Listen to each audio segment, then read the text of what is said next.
Good morning. My name is Amit Chatterjee. Probably do not know many of you, but happy to be here this morning. I'm from Seattle. This retreat, as you know, is talking about Baba Hariharanandaji. For anyone to comprehend divinity, it is almost an impossible task. And then to talk about it is even worse. And especially for someone like me who has never spent time with him. But it is interesting, God and Gurus will or plan our journey through life. And although I have not met or spent time with Baba Hariharanandaji, I had the opportunity of bowing down at his mortal coils when the body was brought to India. And that's an interesting story. I got initiated in 2002. And at that time, I had heard about Kriya, but had really no knowledge about this particular lineage. And it so happened that in early 2002, my father-in-law, I was living in India at that time, and I was in Hyderabad. My father-in-law, who's from Calcutta, and Guruji has a event in Kolkata at the beginning of the year. So my father-in-law had attended that event, and then he sent me a letter talking about his experiences of meeting Guruji, and he had sent a book. He bought a book, which was the Bhagavad Gita by Baba Hariharanandaji, and he sent that to me.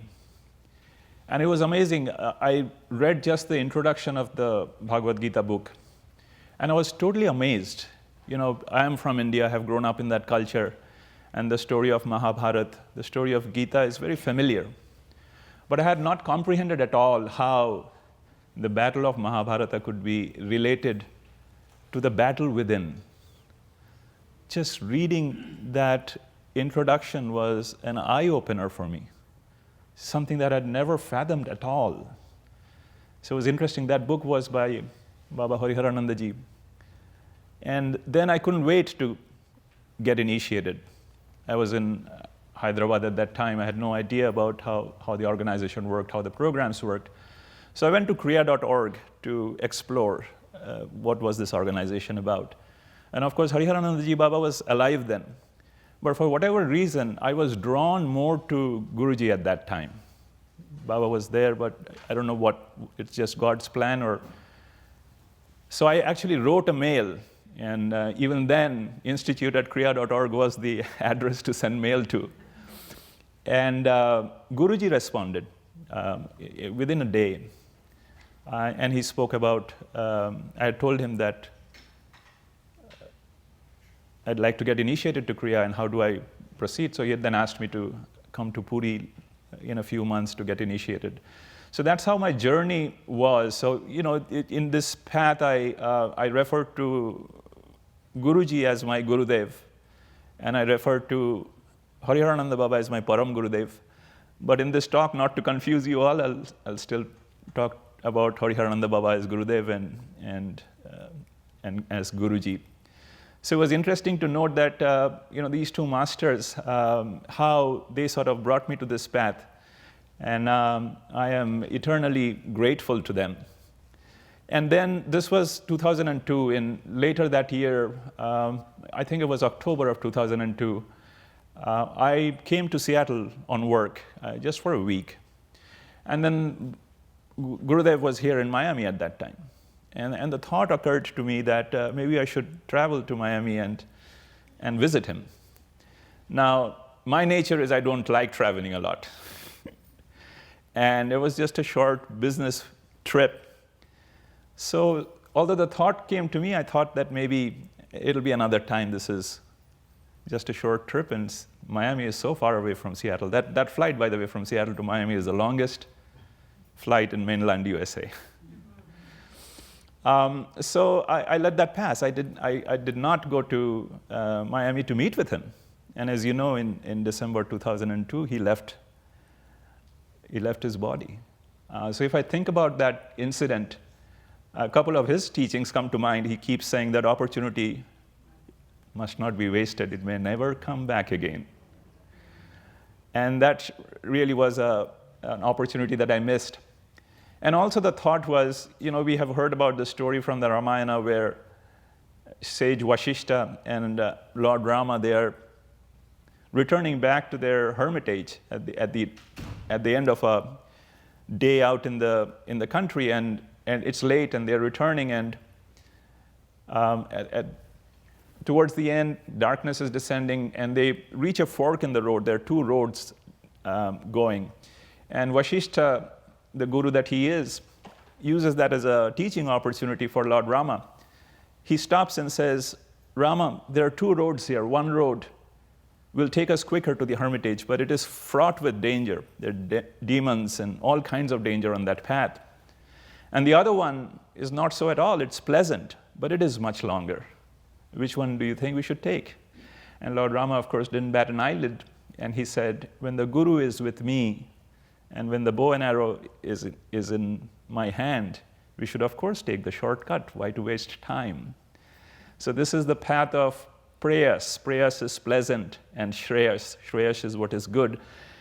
And I often think about that in our life, almost every major decision, anything that you think of, there are always two paths. You can take the pleasant path, or you can take the path which is shorter, more time efficient. And how many times we take the pleasant path?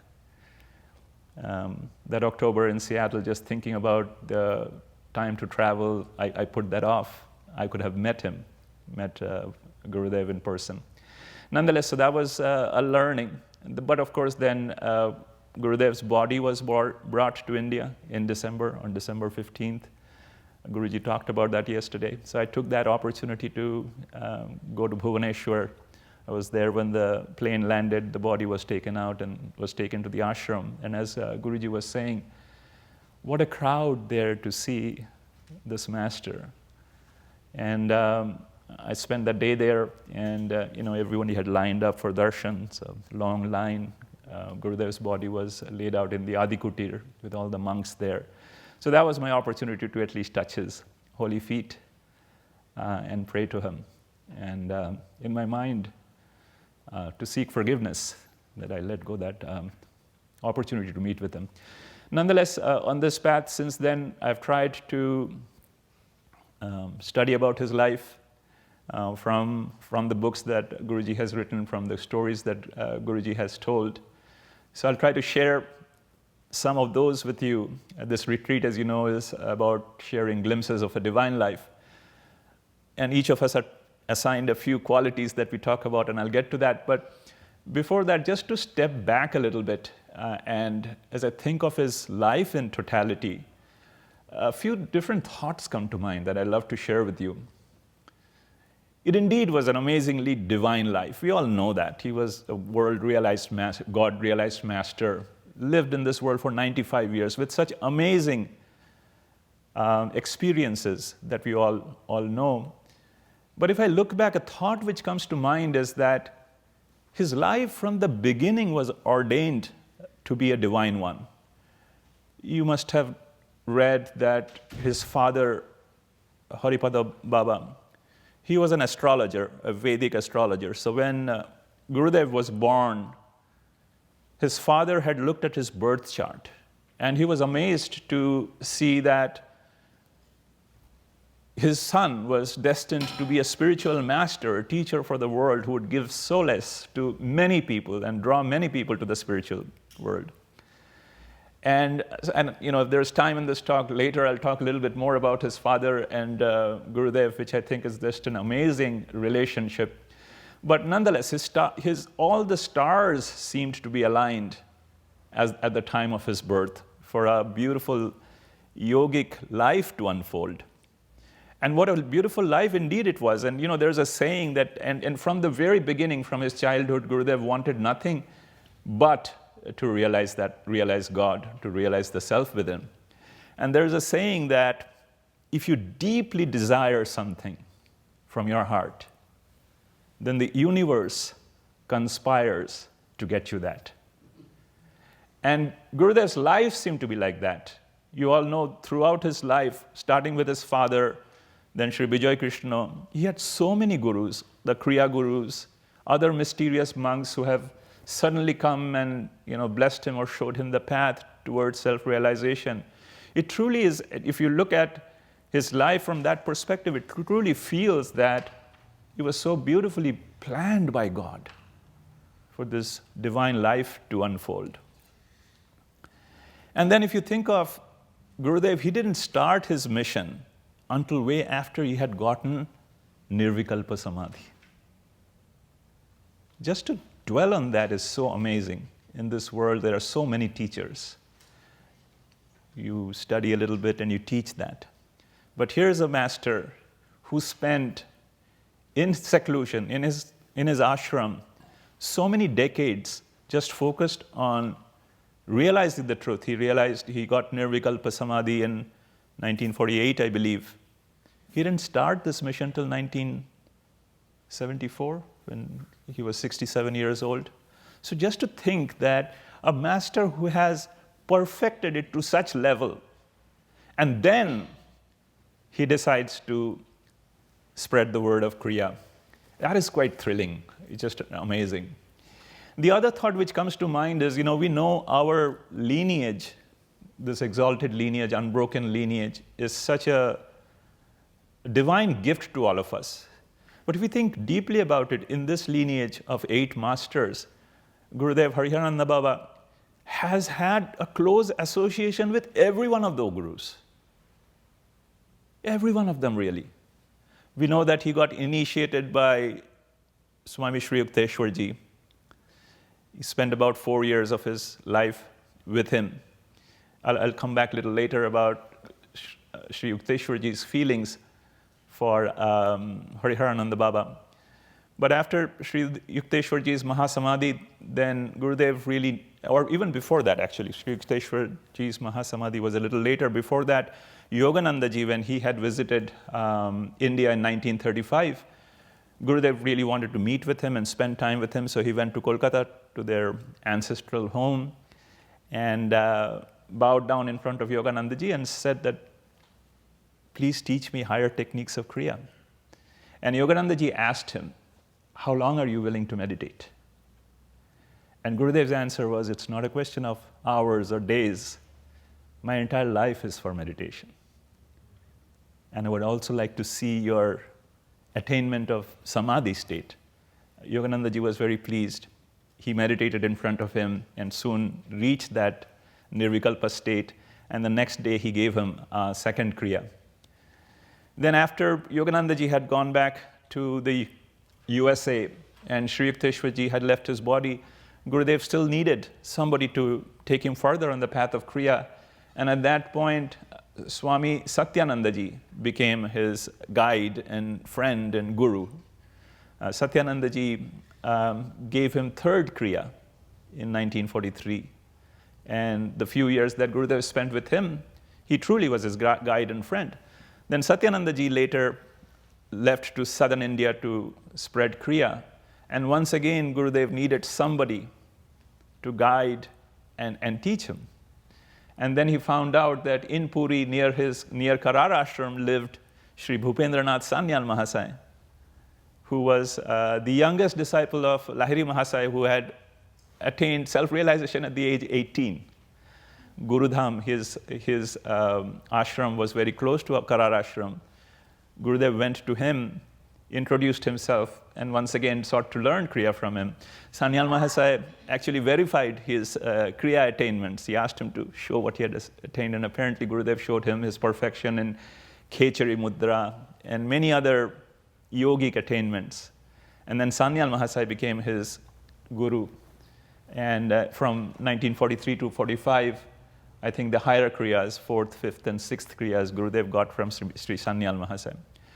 So these 4 gurus, Sri Yukteswarji, Yoganandaji, Satyanandaji, and Bhupendranath Sanyal Mahasaya, Gurudev has spent valuable time with, learned from them. And then I think of Babaji and Lahiri Mahasaya. Of course, we still know the story of Babaji. Babaji appeared in front of Gurudev, and he was the one who instructed him to go to the West and blessed him and asked him to spread Kriya.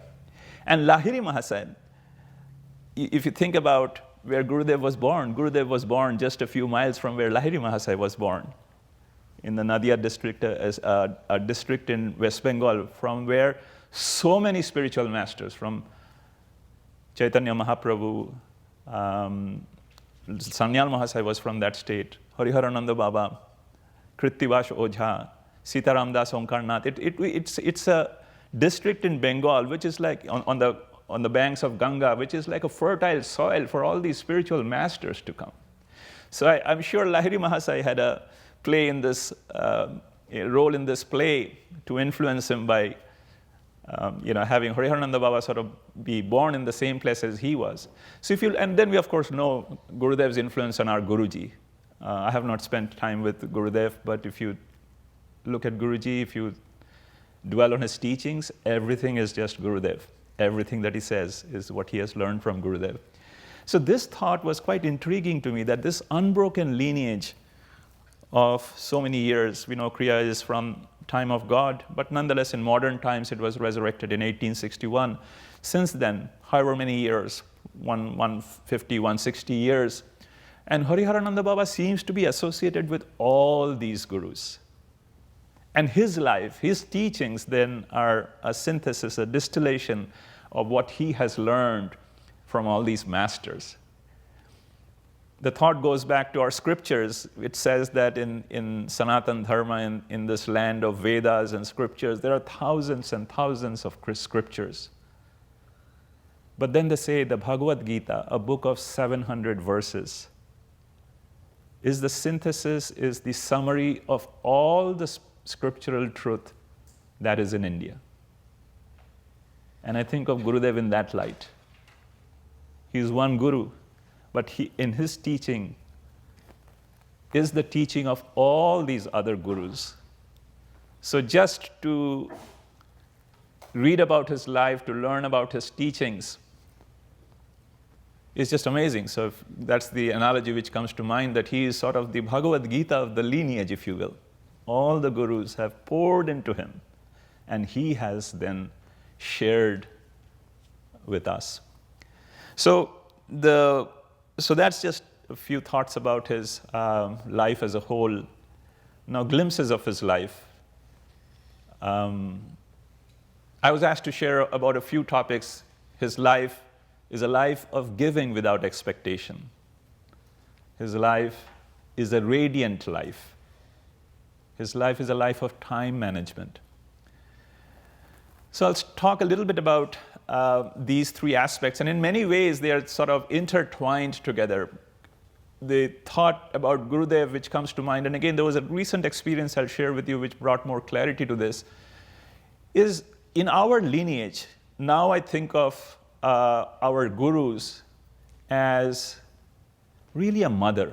Of course, the gurus have been telling this to us, but it has sort of not dawned on me with that clarity till very recently. I was in Memphis a couple of months ago on an initiation event, and I was staying with a Kriyawan. And by the way, our Kriya family is just so beautiful. You meet these people that you've never met before, and they bring such love, such joy, such clarity in your life. So it was just a conversation. I was going to the initiation event. This person was driving me. And he was saying he recently had attended a retreat of another spiritual master. I'm not taking the name, very popular in the US and worldwide, very popular. He has got a big establishment in Nashville, I believe. And so he had gone, so this other spiritual master, not related to our lineage at all, and he had attended that retreat, and he was saying, what an amazing retreat that was. So much energy, so much of energy, and he said that this spiritual master, my God, he looked like a master, commanding everybody. His presence, commanding everybody. And then he's a devotee. Immediately he says, you know, our Guruji is like a mother. When you're with Guruji, that's the feeling you get. He's like a mother. And that struck with me. If I grew up in a traditional Indian family, and you get to see the role of a mother. The father is out there working, getting money, and the mother runs the entire family, and she runs it just with love. That's it. So our gurus are like mother. Every one of us, children, they're just like their children, and all the guru knows is love, morality, ethics, and the mother runs the home like that. So when the topic is about giving without expectation, the thought of mother comes, and we all understand what motherly love is, and it is so prominent in the life of Gurudev and Guruji as well.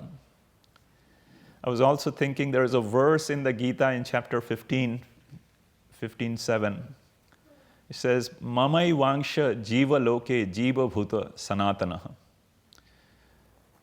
Lord Krishna is saying that every individual is a part of me. Mama eva angsha is a part of me. In this world, every individual is a part of me. Jivaloka is world.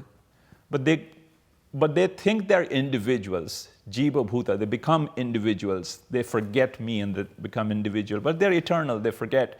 But this word, Mama Eva Angsha, Mama Eva Angsha, is so beautiful. And I think Guruji himself talks about this, that if you think of a little baby, before the baby is born, when the baby is in the mother's womb, the baby is a part of the mother. He or she is just a part of the mother. The baby, is born and then thinks of himself or herself as an individual, but the mother never forgets that the child is her own body, and she cares for the children with that love. And a mother, of course, a mother has love for everyone, but mother's love is special for her own children because they are part of her body. And for Gurudev, for people who have realized God, everyone is part of God. Everyone is a part of their body. So their caring is at a different level. They care from that. Of course, there is no expectation. This life is just to give and give and give and love. That's it. In fact, Gurudev himself used to say that give food to the hungry, give medicine to the sick, give education to the poor children, and give inspiration and love to those who are fearful and timid. And his entire life has unfolded like that. I'll share a few stories. This was early when he lived in Kararashram. In Kararashram, there was a school, Sri Yukteswar Vidyapit. Some students studied there, and there were a set of teachers who were managing that school. And at one point, these teachers had a difficult problem to deal with. One of the students was very disobedient and was more than a handful for them. And in fact, the student used a lot of vulgar words and language, and the teachers couldn't deal with that. So after struggling with this for quite a bit, they decided that the student must be expelled from the school. So they came to Gurudev with that recommendation. They said, this student has to be sent back to his parents. And then Gurudev, he asked that, really, is there no other way to deal with the student? And the teachers, they didn't appreciate that line of thinking. They said, no, Baba, we have tolerated too much. Then Gurudev said, what does he do? What's the real challenge with him? And the teacher said, he's speaking such vulgar language, such vulgar words, unimaginable. And then Gurudev said, can you tell me what he says? And then the teacher said, Baba, we cannot say those words in front of you. And then Gurudev says, oh, so you know those words.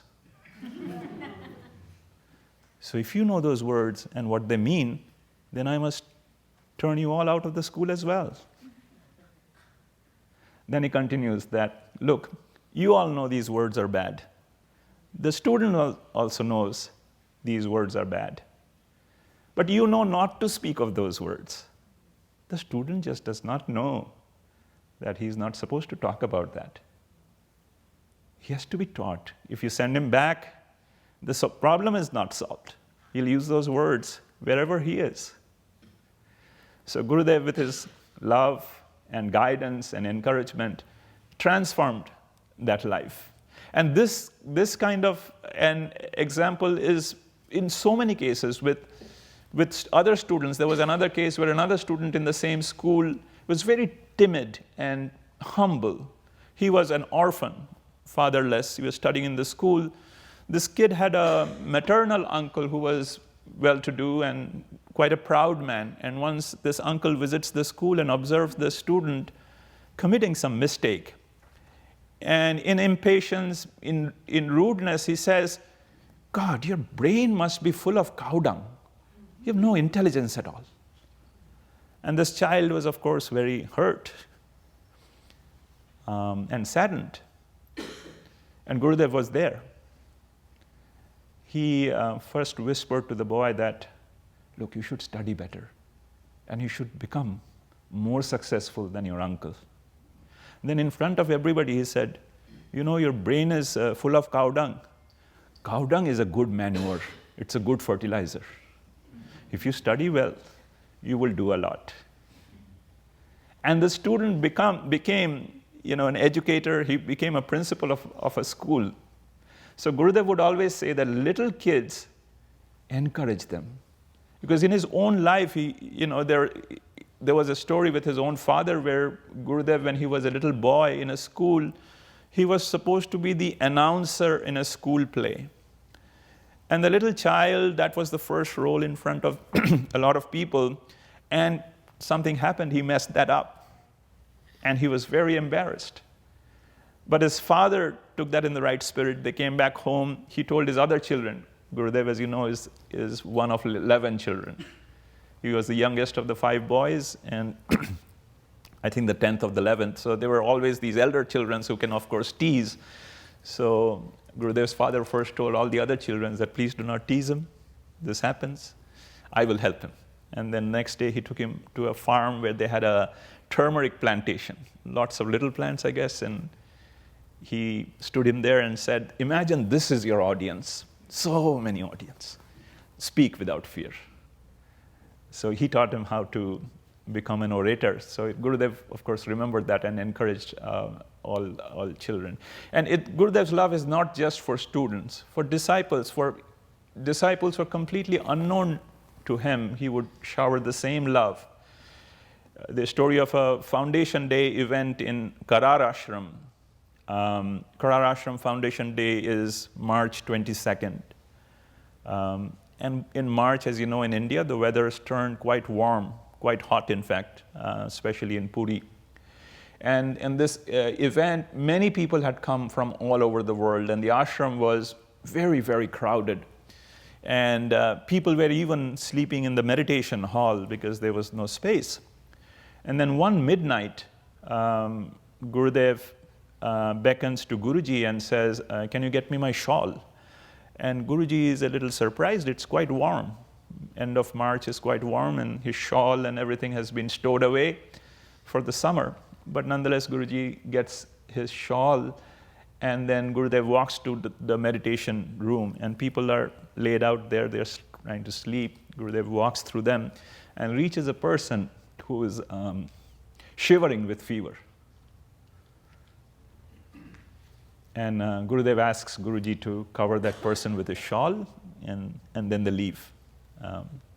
Guruji is now curious. He's curious to see what the expectation of, or the reaction of the man is going to be in the morning. So next day, early morning, Guruji, on the pretext of meditating or wanting to meditate, comes to the meditation hall, and he observes this person. This person wakes up, and you can imagine and he recognizes Gurudev's shawl, and he starts crying. And others ask him, "What has happened?" And then he shows, "Look, the Guru has given the shawl to me." And then in the morning, he goes to Gurudev to return the shawl. And Gurudev says, "Keep the shawl, keep the shawl. This is for you. Use it, especially when you're meditating. Drape yourself in that shawl, and you'll feel me covering your body." And then he, of course, gives him some medicine. So that was his love for everyone who could, and people wouldn't even know that he's watching, he's seeing omniscient Guru. He knows everything. And many a time, because of his love, he would land in uncomfortable situation, but to him, there was no difference. He would innocently bear with them. Another time, again, in Karar Ashram, again, a hot summer day in the evening, and in Karar Ashram at that time, there was no electricity. Gurudev was dictating something to Guruji, and an old lady comes for darshan. Old lady. And this lady bows down at Gurudev's feet and hesitatingly asks, Gurudev, Baba, do you remember me? And Gurudev said, of course I remember you. Now, this lady was initiated 12 years ago, and she had never seen Gurudev since. So Gurudev says, of course I remember you. And to give her confidence, he then says, didn't you ask me for a special mantra and I gave it to you? And he repeats the mantra. And now she's amazed, and everybody is amazed. And this is Gurudev's memory. So the lady then, and this is how accessible our gurus are. The lady, she has come from far away. She has, in her bag, she has a little tin, and she says that I've brought some home-cooked cheese for you, Baba. Will you have this? And Baba says, of course. Let us get a spoon. So Baba gets a spoon and he scoops out a cheese from that little container, and he takes that. And he also gives some cheese to Guruji. And then Baba is telling that mother, so lovely, so nice, so beautiful. And Guruji is a little confused because he has tasted the cheese and it didn't taste well. And it was a summer day. She has come from far away. I mean, she made that cheese that day, but it has gotten spoiled in the summer heat. And then the mother, she goes to wash and get ready for dinner, and Gurudev tells Guruji that, did you not see her love? And does it really matter what the taste was? She has come from so far, and she has brought this cheese for her Guru. Amazing love. Another time, along the same theme, Gurudev visits a disciple's home in Bhuvaneshwar in the middle of the day without announcing he's gone there. And in Bhuvaneshwar, in most of the home, the parents are both out there working. Both of them work. And this was summer again, and in that disciple's home, the father and mother were away. 3 little children, three daughters, they were there. And Gurudev knocks he's come with a brahmachari. And they are so delighted. Gurudev has come, they welcome him, they see this is an opportunity of serving Gurudev in their own way. Parents are not there. Such a thrill for them. So they worship his feet, they wash his feet, they offer some flowers, they remember to do the arati, they greet him. And now it's lunchtime. And they know Gurudev must need to be fed. So they take Gurudev and they ask him to rest in a room. And now the 3 daughters, the eldest is only 12, and the other 2 are helpers. So she is the main cook and the others are helper. They go to the kitchen and they quickly whip up something, and looks like they're quite expert at that. They soon have a meal prepared, and then they ask Gurudev to come. Gurudev and the brahmachari has come. They've served the food. Gurudev is praying. Brahmachari prays. And then Baba is about to eat. And then the brahmachari says, Gurudev, there's onion in the food. And Gurudev whispers back, keep shut, eat it. And then later he tells the brahmachari that you could only see onion. You didn't see the love. Such a beautiful story. Our gurus, we want to serve them well. And gurus have certain restrictions. We have to obey those. And sometimes we make mistakes.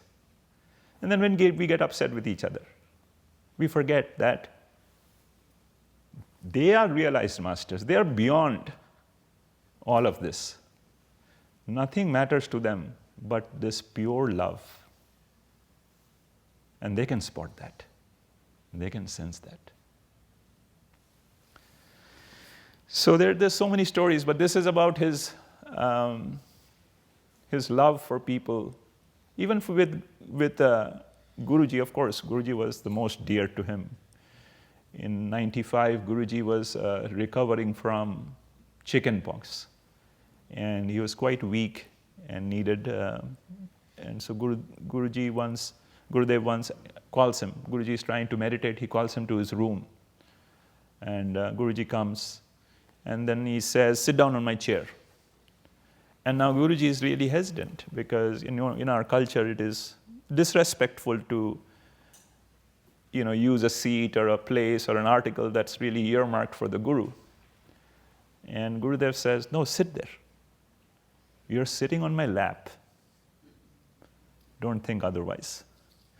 And Guruji sits there, and Gurudev feeds him from his own plate. That is a motherly love that Gurudev had. So life without giving, without expectation, his entire life was that. So many times he has helped people either financially, and then nobody knows that they're. Another story, a college student comes to Karar Ashram and spends time with Gurudev. And he, in the meantime, he doesn't have, for a particular occasion, fees for his college exams. But he is too shy to tell that to Gurudev. In the meantime, a postman comes with a money order. The boy is there, Gurudev is there. Gurudev takes that money and says, "You keep it. You need it more than me." How did Gurudev know? He had never told him.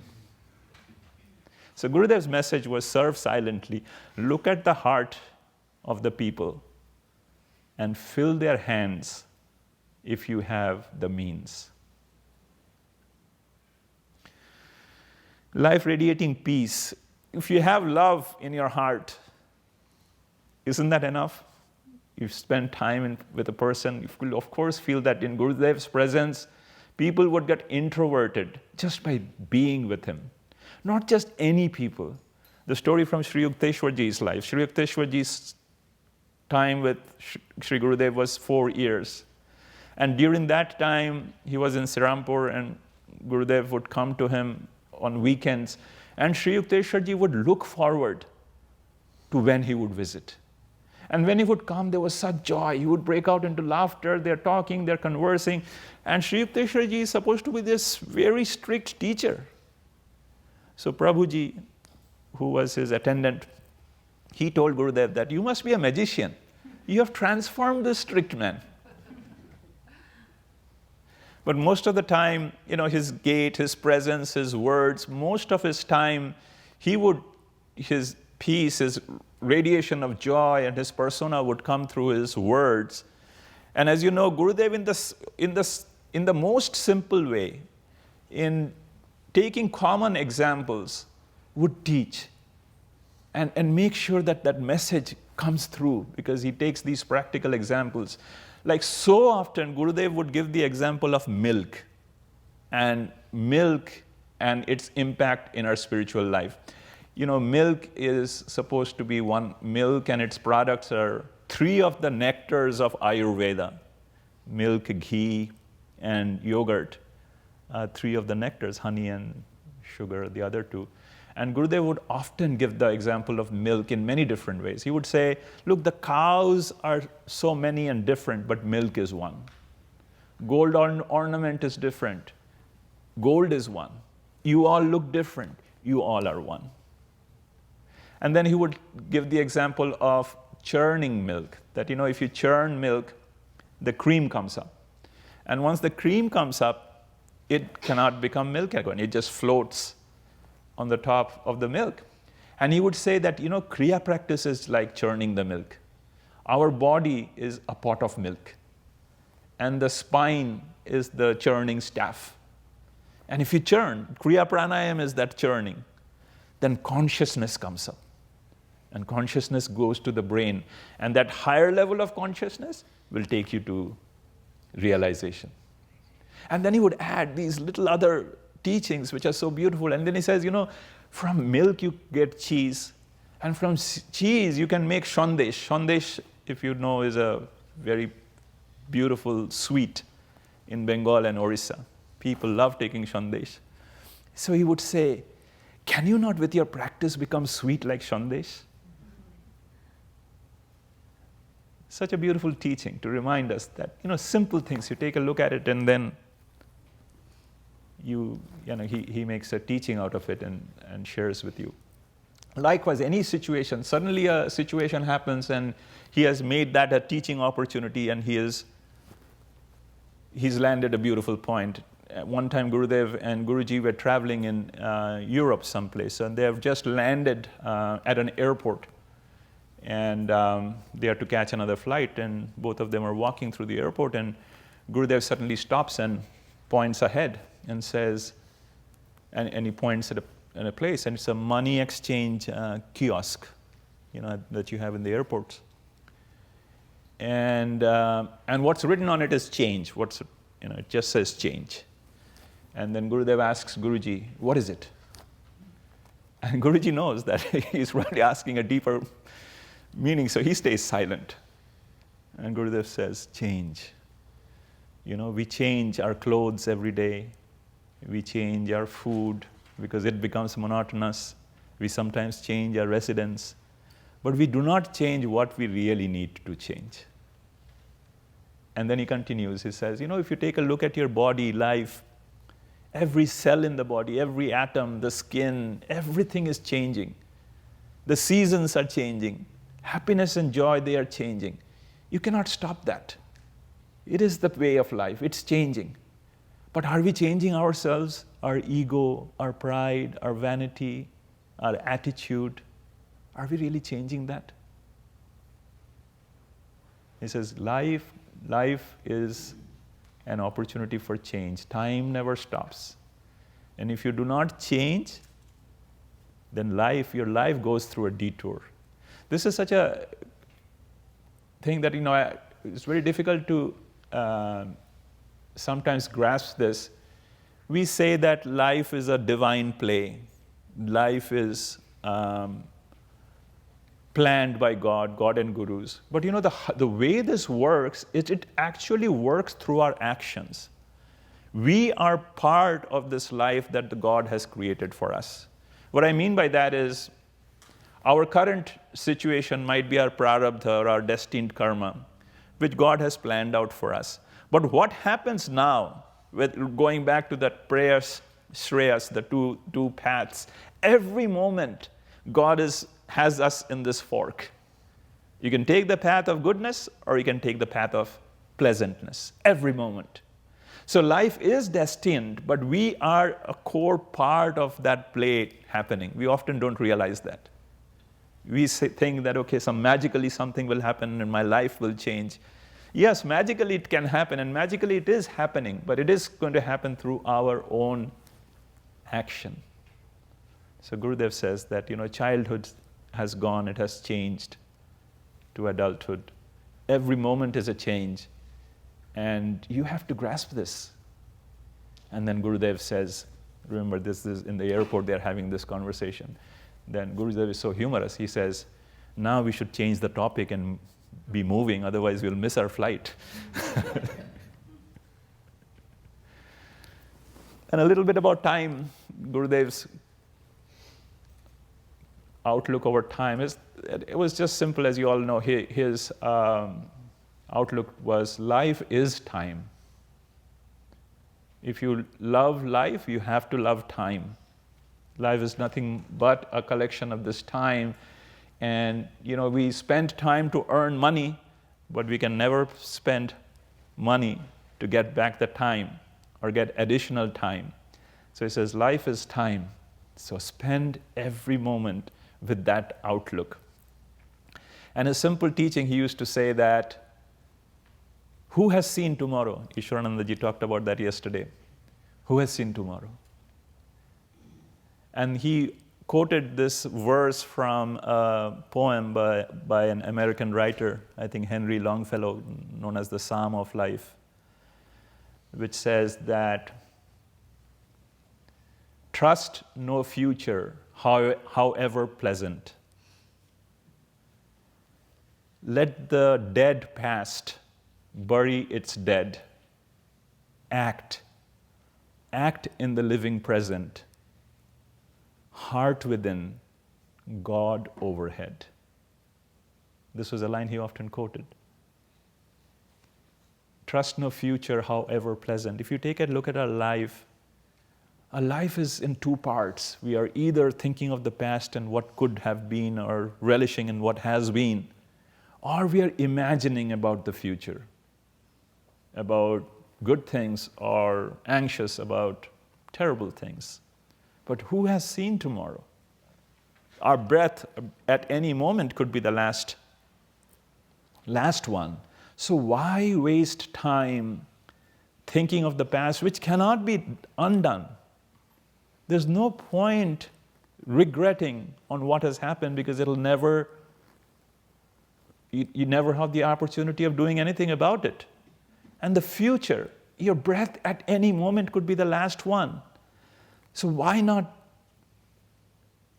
stay with the breath, stay in the present moment? And he would say that he wakes up every day with just gratitude.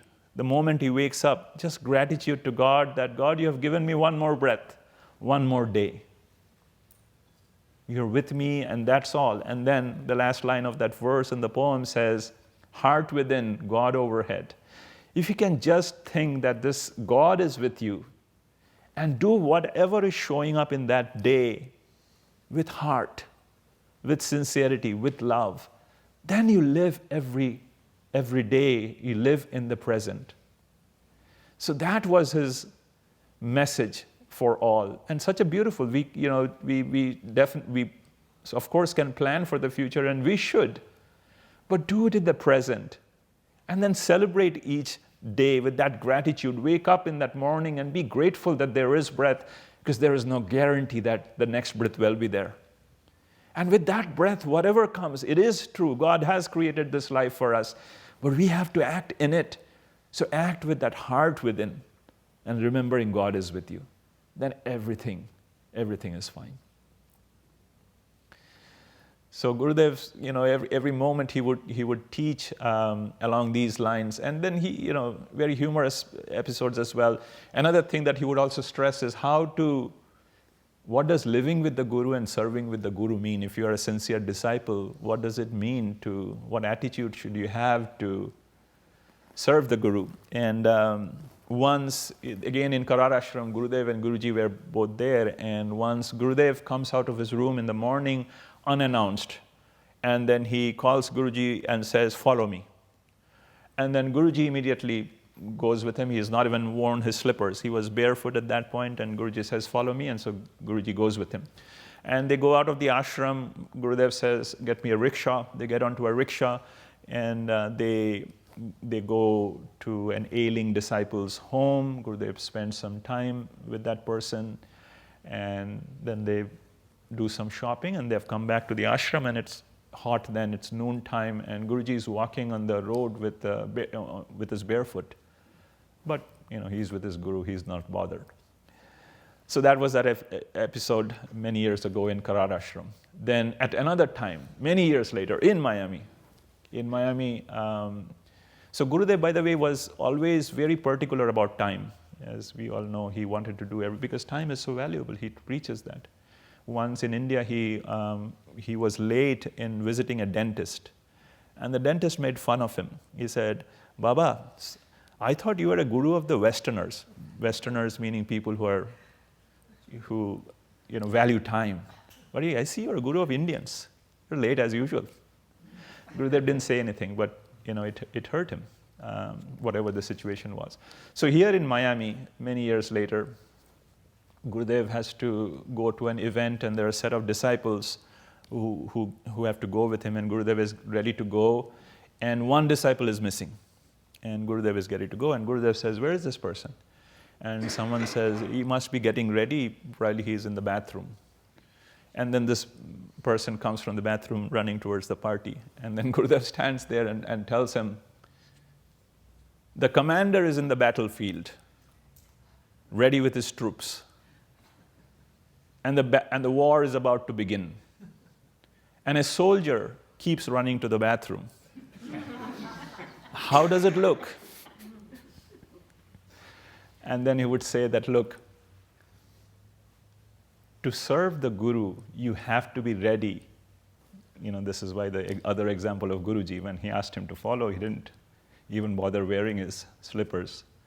To serve the Guru, you have to be ready every moment and not think about your own personal comfort and see what the Guru needs. That's a true disciple.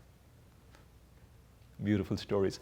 Time short. I'll end with a small story. Again, how Gurudev uses these words to communicate a message. And this one's close to my heart, close to our path of Kriya as well. As you know, Gurudev, when the Gurus are there, we come with flowers and we offer flowers at their feet and or a garland, whatever is in the mind of the disciple. So once somebody is offering flower, and this is in India, flower at the feet of the Guru. And Gurudev, every moment is a teaching opportunity. Gurudev looks at the flower and says, beautiful. And then he says, beautiful. And then he says, fool. And then he says, fool. So he's using these words which sound similar. He is saying full, F-U-L-L. And then he's using the word fool, F-O-O-L. And he's using this word pool, P-H-O-O-L, which in Bengali or in Oriya means flowers. So he's playing with this word. And he tells the disciple that, do you know what the real flower is? The real flower is the soul within. If you can really understand the soul within, if you realize the soul within, then you're full, you're complete. Otherwise, you're either a fool or these flowers, it's an outer pool, it's an outer flower. So be my real flowers. Understand the soul within.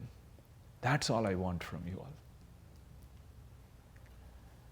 A flower, as we know in this path of Kriya, during our Kriya initiation, we ask people to bring flowers. Why? Flowers have these 5 qualities: sweetness, purity, fragrance, softness, beauty. And our Kriya message is that bring beauty in your life, beauty not of the skin, but let the beauty of the soul come through. Be fragrant, not with cosmetics, but let your personality be fragrant. Be soft in your behavior with others, right? Be pure. So this is the message that we communicate. So on this day, remembering the Gurus, let us keep that in mind, that our Gurus, they are like our mother. They are here. All of us, they are impartial towards us. We are all their children. And think of how much hurt, how much pain it must be to Gurudev when we misbehave or we forget what he's teaching. Once somebody asked Guruji, very recently, that people are not working well together. Why is this? This is our spiritual organization. Why are we not able to do this? Gurudev stayed silent, Guruji. And after a long time he said, it is my karma. Now think of this word. Imagine a mother who has children who are not getting along well. What does the mother think? That it must be some lacking on my part. I'm trying to teach them. They're not getting along well. It's my karma.